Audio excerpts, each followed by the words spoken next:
운동 경기 선수들을 보게 되면은 자신들의 종목에 대한 어떤 기술만 익히는 것이 아닙니다. 어떤 기술을 익히는 것보다도 더 중요한 것은 자기 몸을 어떻게 관리하느냐, 여기에 경기의 승패가 주어진다는 것입니다. 기술을 아무리 잘 익혀도 자기 몸 관리를 못함으로 적정 체중을 넘어서 버리면은 몸이 둔하여져 버립니다. 그러면은 아무리 평소에 갈고 닦아든 어떤 경기의 테크닉, 기술적인 면들이 제대로 발휘가 되지 않는다고 합니다. 특별히 이제 그 운동 경기 가운데에 이 권투 선수들은 체중 관리에 사활을 겁니다. 몇 그램까지 따지는 겁니다. 왜냐하면은 그 적정 수준의 체중을 넘어서 버리면은 경기를 지속할 수 없기 때문에, 그래서 생명을 걸고 자기 체중 관리, 몸 관리에 사활을 거는 그와 같은 모습을 우리가 볼 수가 있습니다. 여러분, 오늘 우리의 신앙생활에서도 중요한 부분이 있는데 바로 그것은 우리의 마음을 어떻게 관리하느냐, 이것입니다. 오늘 본문에도 보게 되면 사도 바울이 우리에게 권면하는 말씀이 바로 이 부분 아닙니까? 너희 안에 이 마음을 품으라, 그렇게 말씀합니다. 마음을 어떻게 관리할 것인가? 바울이 우리에게 권면하고 있는 이 마음은 궁극적으로 예수님의 마음입니다. 예수님의 마음을 우리가 어떻게 하면은 가져야 할 것인가? 신앙생활의 승패, 좌우를 하는 것은 결국 우리가 주님의 마음을 어떻게 가질 수 있느냐. 근데 예수님의 마음의 특징을 오늘 본문에서 말씀하고 있는데, 예수님은 자기를 비웠다, 그렇게 말씀합니다. 17절에 보게 되면은, 오늘 본문 7절에 보게 되면 오히려 자기를 비워, 예수님은 철저하게 자기의 마음, 자신의 마음을 비우는 그런 모습을 우리에게 보여주고 있습니다. 주님은 하나님과 동등되신 그런 분이십니다. 그분의 본체나 그분의 능력이나 그분의 영광이 하나님과 동격으로 오신 그런 분입니다. 그런데 그 예수님께서 하나님의 그 영광, 이 모든 것들을 스스로가 포기하시고 종이 되어 주셨다는 겁니다. 한마디로 주님은 완전히 모든 것을 다 비웠다는 겁니다. 주님의 마음의 특징이 바로 이것입니다. 우리가 마태복음 4장에 보게 되면은 예수님이 공생애에 들어오시기 위해서 광야에서 40일 금식 기도를 하셨을 때에 사탄이 예수님을 유혹했습니다. 한참 배가 고파 시장하시고 줄이 진 중에 있을 때에 이 사탄이 그 돌덩이를 떡덩이로 바꾸어 먹어라. 그래서 네가 진짜 하나님의 아들 된다는 사실을 한번 보여봐라. 높은 성전에서 뛰어내려가지고 정말 네가 하나님의 아들이라는 사실을 천하 모든 만민들에게 보여봐라. 그리고 네가 내 앞에 경배하면은 천하 모든 만국의 영광을 다 보여주고 그걸 너에게 주겠다고.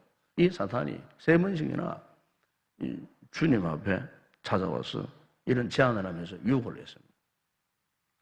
만약 예수님이 그런 극단적인 상황 속에서 사탄이 유혹하는 대로 그렇게 돌을 떡덩이로 만들어 먹고 그런 높은 성에서 뛰어내리는 광경을 사람들에게 보여주고 그러고 했다면 아마 주님은 절대로 우리의 구원자가 될 수가 없었습니다. 그러나 주님은 그런 극단적인 그런 상황 가운데 있어도 마귀의 그와 같은 철저한 유혹 속에서 그분은 단호히 그분의 마음을 다스려 가셨습니다. 십자가를 지는 그 사건 역시도 철저하게 마음을 미우는 그런 일이 성리지 않았더라면 절대로 주님께서는 십자가를 질 수가 없었어요. 그래서 오늘 사도 바울은 자기를 위하여 종의 형체를 가지사, 완전히 하나님의 아들이신 그분이 종의 모습으로 완전히 낮아지는 여왕 같은 주님이 있었다고 하는 것을 우리에게 말씀을 해주고 있습니다. 여러분, 오늘 우리가 신앙생활에 있어서 여러 가지 많은 갈등들이 많이 일어납니다. 그리고 우리 마음에 때로는 원망도 일어나고 불평도 일어나고 여러 가지 참 복잡 미묘한 이런 고민들이 굉장히 많이 일어납니다. 왜 그럴까요? 그것은 바로 우리 마음을 비우지 못한 상태이기 때문에 그렇습니다. 우리 마음을 비워버리면 원망도 일어날 수 없고 불평도 일어날 수 없고, 우리 마음을 비워버리면 우리 마음이 얼마나 평안해지는지 모릅니다. 그럼 마음을 비우지 못하는 겁니다.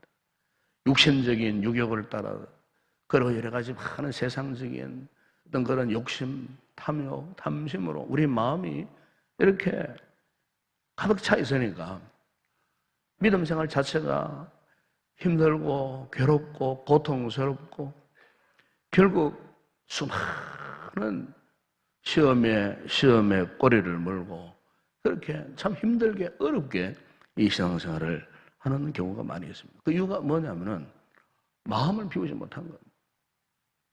마음을 비워서 마음을 주님의 마음처럼 철저하게 낮아진다면은 그 모든 것들이 문제가 될 수 없는데, 마음을 비우지 못하니까 그 모든 것들이 시시때대로 우리의 신앙생활에 큰 장애가 되고 힘들게 하고 어렵게 하는 경우를 많이 볼 수가 있습니다.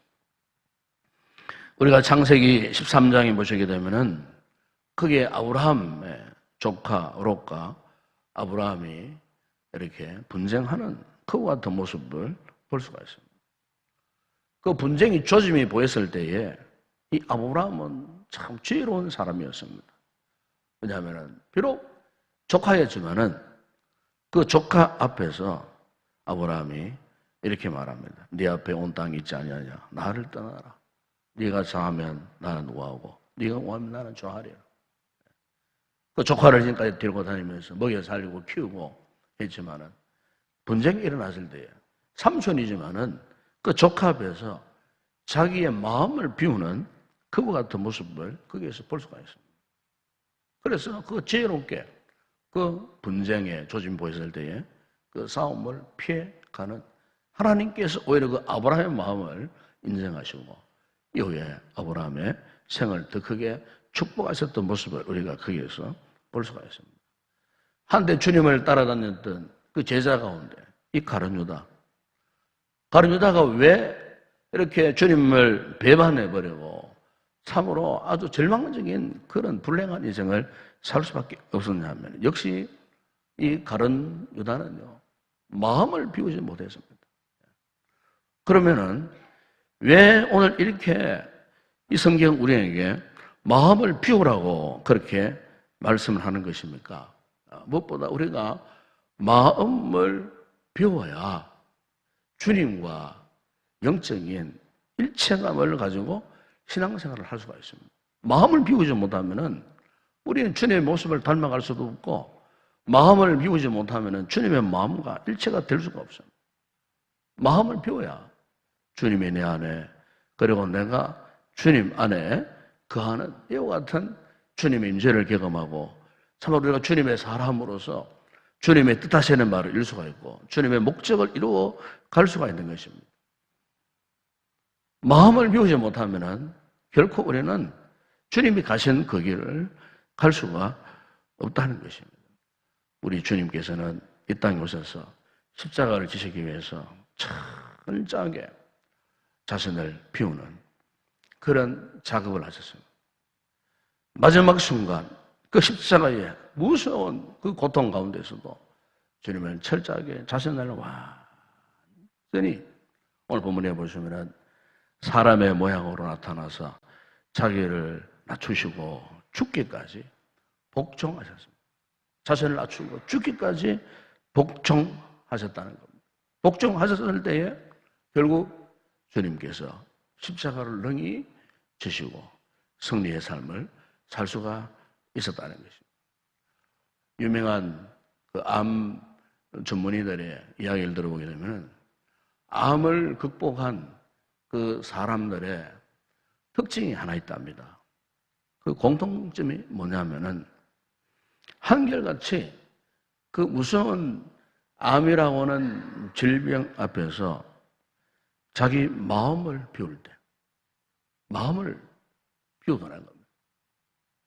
죽음이라고 하는 그 무섭고 공포스러운 그 같은 상황 속에서 자신의 마음을 다스리고 마음을 비우고 초연해질 때에 결국 그 무서운 암 덩어리도 극복하는 그런 기적적인 역사들이 일어난다는 겁니다. 어떤 질병도 마음을 비울 때 그 질병의 두려움이 사라지니까 그 질병을 이겨내는 완치되는 그와 같은 일들이 일어나는 거죠. 그 유명한 그 이대희 교수 같은 이런 분들은 절대로 이 암 환자에 이런 권면을 한답니다. 대개는 사람들이 이런 암에 걸리면 먼저 죽음부터만 생각한다는 겁니다. 그래 두려워한다는 거죠. 그런데 이분은 항상 암 환자들에게 이런 권면을 한답니다. 절대로 말기 암은 없다. 다시 말하면 어떤 암이든지 그것을 고칠 수 있다는 것, 극복할 수 있다는 것, 그런 마음을 가져라는 거예요. 무서운 죽음의 공포 속에서 마음이 초연해지면 오히려 마음을 비우고 나오면 그 무서운 질병의 권세를 이겨낼 수 있다는 것. 그럼 오늘 우리의 이 신앙생활에서도 마찬가지입니다. 오늘 우리가 건강한 그런 믿음의 삶을 할 수 있는 그 비결은 다른 게 아닙니다. 자기를 낮추고 죽기까지 복종하시고 십자가에 죽어주신 주님의 그 마음 철저하게 우리 자신을 낮추고 비우고 복종하고 우리 또한 십자가를 지고 죽을 그런 각오를 하는 이와 같은 마음, 이와 같은 순종하는 마음, 복종하는 마음 이것을 가지게 되면 오늘 우리 역시 신앙생활에서 승리의 삶을 살게 될 줄로 믿습니다.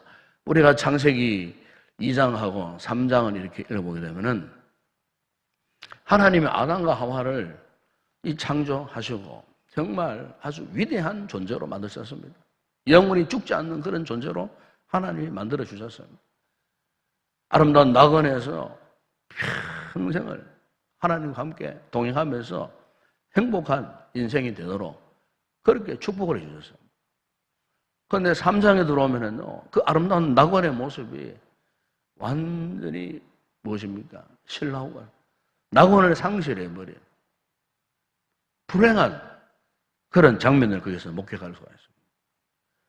왜 이렇게 낙원 같은 파라다이스에서 이렇게 지옥으로 떨어지는 불행한 모습으로 전락할 수밖에 없었는가? 그 가장 중요한 원인이 뭐냐면 이 아담과 하와의 마음이 사탄에게 빼앗겨버린 거예요. 마음을 관리하지 못함으로 자신의 마음을 비우지 못함으로 사탄의 틈을 타서 사탄에게 유혹을 받아버린 거예요. 사탄에게 미혹을 받아버린 거예요. 하나님 명령하신 말씀이 생각나지 않았던 거예요. 당장 눈에 보이는 그 열매를 따먹는 탐심, 욕심에만 빠져버린 거예요. 결국 마음을 비우지 못한 탐심으로 욕심으로 가득한 그 마음 때문에 결국에는 하나님의 말씀을 거역하고 열매를 따먹음으로 하나님의 범죄에서 결국에는 그 아름다운 낙원을 잃어버리는 그와 같은 안타까운 모습을 우리가 거기에서 볼 수가 있습니다. 여러분, 오늘 이것은 오늘 우리 신앙생활에서도 마찬가지입니다. 신앙생활의 즐거움, 기쁨이 언제 일어나겠습니까? 마음을 비울 때입니다. 철저하게 우리가 주님의 마음을 본받고 주님께서 우리 위해 십자가에 죽기까지 자신을 비워서 철저하게 복종하셨던 것처럼 우리 또한 우리 자신을 비워서 주님의 마음을 본받고 따라갈 때에 오늘 우리의 신앙생활, 참으로 하나님 주시는 놀라운 평안 속에서 기쁨으로 또 감사함으로 그렇게 살아가게 될 줄로 믿습니다. 요즘 폭염이 계속 되어지는 이런 상황 속에 우리가 지쳐가면은 몸도 피곤해지고 몸도 지쳐버릴 수 있지만은 더 중요한 것은 우리 마음이 지쳐버릴 수가 있습니다. 영적 관리를 잘 하는 그 비결은 이럴 때일수록 우리의 마음을 피워나가는 그 작업이 필요한 줄로 믿습니다. 그러기 위해서는 더욱더 우리 은혜를 사모하고 은혜의 보호자에 나와서 기도하는 시간을 가지고 또 경건한 생활에 힘쓰고 말씀을 묵상하고 철저하게 자기를 잘 점검해서 쓸데없는 마음의 그런 찌꺼기들이 일어나지 않도록 잘 관리하고 하나님 앞에 더 열심을 다해서 신앙생활을 하면은 하나님께서 우리의 마음을 가볍게 하시고 또 우리의 마음에 기쁨과 평안을 더해주시는 이런 놀라운 은혜를 입게 될 줄로 믿습니다. 이 새벽에도 우리가 주님 앞에 나와서 우리의 마음을 내어놓고 십자가를 지시고 철저하게 복종하셨던 이 주님의 마음을 본받기를 원해서 간절히 기도하시다가 하나님 앞에 큰 은혜를 입고 돌아가는 성도 되시기를 주의 이름으로 축원합니다.